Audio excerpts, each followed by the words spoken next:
विकासाचा वारसा, सेवेची परंपरा आणि नव्या नेतृत्वाचा विश्वास. प्रभाग क्रमांक 9 मधून सौ माधवी मानसिंग पाटील यांची सकारात्मक झेप.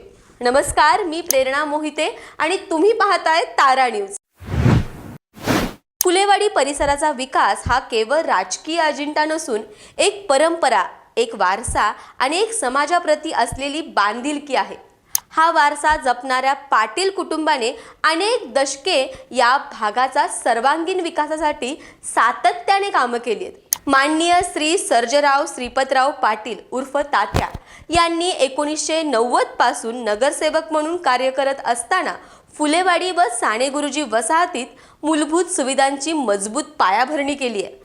अंतर्गत रस्ते, gutter, street lights, Phulewadi ring रोडचे डांबरीकरण, हाय मास्टर दिवे, भुयारी गटारी योजना, पिण्याच्या पाण्याच्या नवीन जोडण्या, सार्वजनिक शौचालय, महात्मा फुले विद्यालयाच्या इमारतीचा विकास, सार्वजनिक आरोग्य केंद्र, व्यायामशाळा, भाजी मंडई, मार्केट गाळे, चौक सुशोभीकरण आणि छत्रपती शिवाजी महाराज उद्यानाची निर्मिती असा सर्वांगीण विकासाचा ठसा त्यांनी उमटवलाय.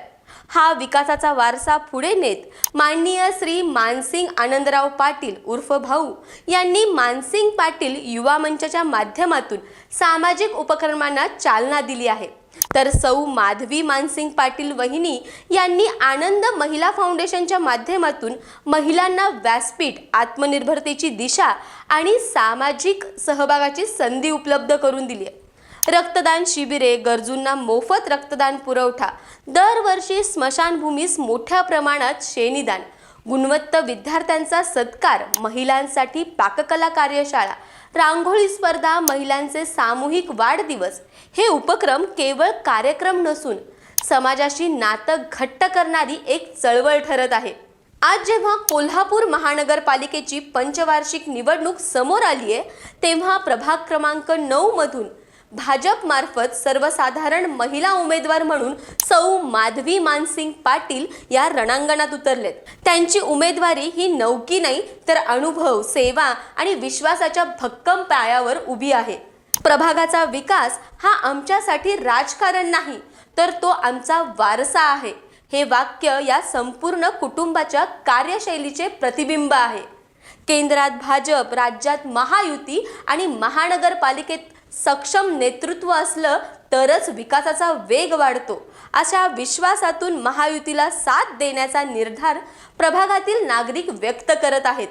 आज प्रभाग क्रमांक 9 मधील जनता मोठ्या अपेक्षेने, विश्वासाने आणि आशेने सौ माधवी मानसिंग पाटील यांच्याकडे पाहत आहे. कारण ही उमेदवारी फक्त एका व्यक्तीची नाही, तर विकासाचा वारसा पुढे नेणाऱ्या संपूर्ण कुटुंबाची आहे. जनतेशी नाळ जोडलेल्या नेतृत्वाची आहे.